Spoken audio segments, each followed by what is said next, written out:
All right, so here we go. Let's work out a couple of practice problems. Only 3 practice problems. You can take notes on this. I'm going to try to record this and put it on YouTube for you guys and add it to the assignment as well, in case I go a little too fast. That way you can rewind, pause, stop, watch it 8 times, whatever you want to do. So let's go to the pen over here and let's go to top the ink flow. A first class, I don't know why I didn't do that. The first layer is in, oh, there we go. So a first class lever should be a class. Lever has a distance of effort of 12 centimeters. So that's going to be our DE. And a distance of resistance of 4 centimeters. And that's going to be DR, distance of resistance. What is the IMA? And remember that IMA, I'm just checking to make sure people aren't coming in the class here every once in a while, is equal to distance of effort divided by distance of resistance.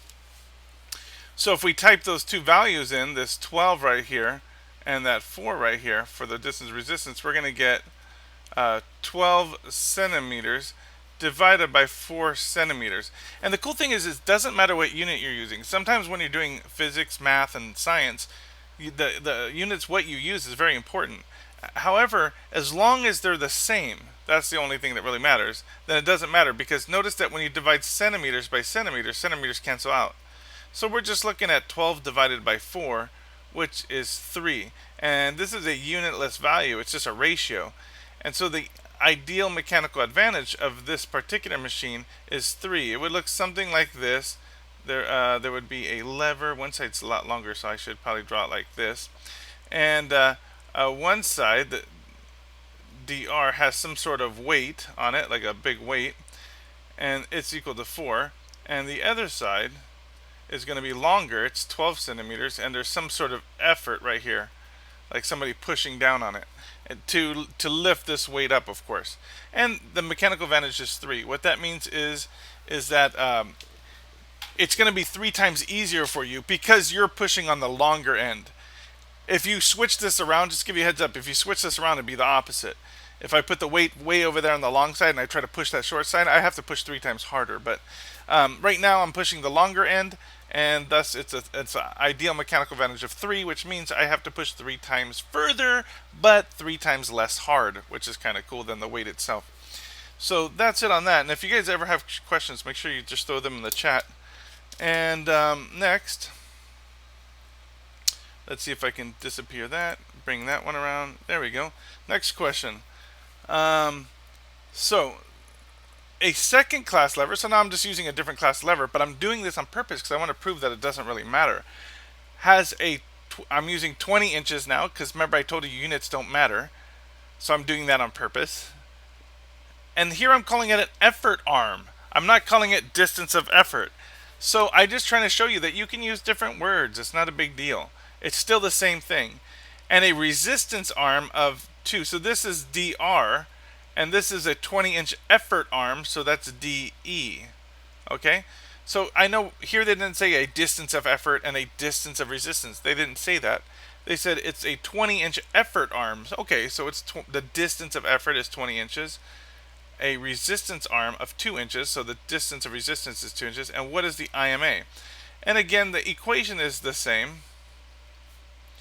It's DE divided by DR, and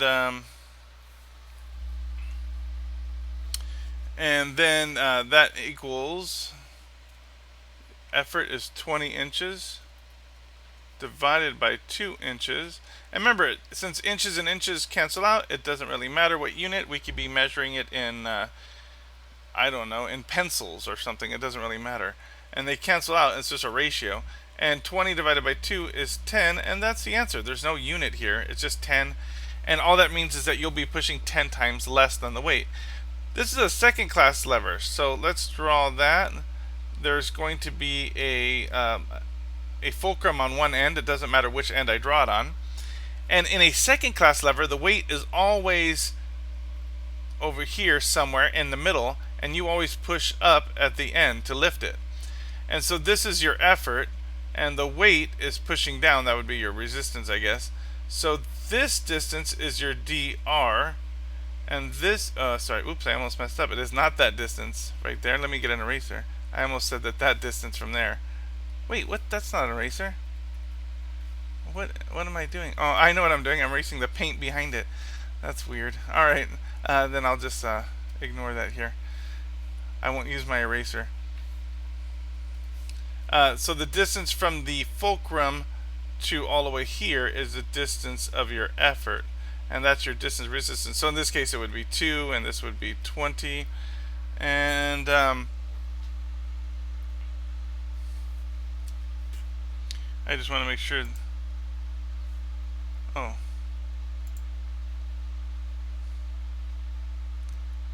I have to let some people in the room.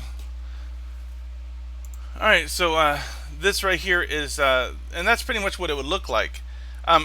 One note for this one though, this is a second class lever right here. And remember that you'll always have an IMA greater than 1, always. Because this effort right here is always going to be further away than that. Because the second class lever, that's how it works. Remember, a second class lever, you have to put the weight somewhere here, but you always have to push up at the end or further out to make it truly a second class lever. Thus this number, the effort, will always be longer than the resistance. So always your IMA will be greater than 1. You're always going to push less than the weight. In this case, 10 times less than the weight. Next up here, let me go back. Oh no, I'm going to uncheck that layer and go to this layer. No. There we go. All right, so now we're doing a third class. Okay. Now we're doing a third class lever. It has an input length. Now I'm referring to it as something else. Think about how a lever works. You put in effort and you get out some work, right? It's doing something for you. So it's the same thing. So I'm an input length. So it has an input length of 0.4 meters. So this would be your distance of effort. Remember, your effort is what you put into it, right? Think about it. If someone says, you need to put in effort, right? Well, what does that mean? You have to put in something, right? So that's why this is called an input length. And what I don't want to do is sit here and call it distance of effort over and over and over again. And then in your life later on, someone calls it an input length, and you're like, what is that? Never heard of that in my life, you know? So I'm just trying to give you guys some different ways that people call these things. And an output length of 1.2 meters. Oh, this is, I wrote it again. This is dr. And the dE is 0.4 meters. What is the mechanical advantage? They did not call it an ideal mechanical advantage here in this question, but don't worry, mechanical advantage is just a more generic term. You'll learn the difference between more specific types of mechanical advantages. Right now we're only talking about ideal mechanical advantage, but it is a mechanical advantage. Later on we'll try to have time in class to talk about actual mechanical advantage, which starts to take in weights and forces in account. But right now we're just looking at the length of the lever arms, and we're talking about ideal mechanical advantage. And can you find mechanical advantage with these distances? Yes, you can. We can find the ideal mechanical advantage. So ideal mechanical advantage is still dE divided by dr, and it is equal to dE is 0.4 divided by 1.2, and this is going to equal about a third. Okay, so about 0.33, and I think it's repeating. I hope I did that right. So 0.33, and that means you're going to have to push harder. Well, this is a third class lever. Let's actually look at it right here. What does it look like?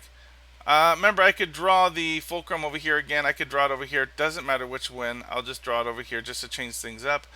On a third class lever, we always put the weight at the end, and then we lift it up by pushing somewhere. In this case, where this distance right here, our effort is small. It's 0.4 meters. And then the distance of from here all the way to here is going to be, what is it, 1.2 meters. That's the resistance, remember? So right here, this is a resistance, and this is an effort. And that's what it looks like, because that's what a third class lever looks like. You always put the weight at the end right here, and you push up somewhere in the middle, and you always have to push harder. So in this case, IMA will always be smaller than 1. Always, because it's the opposite of the second class lever. We put the weight at the end, so this distance right here is always going to be longer than my effort. So it's always going to end up with this, like this. So it's always going to be less than 1. So I hope that clears some stuff up for you.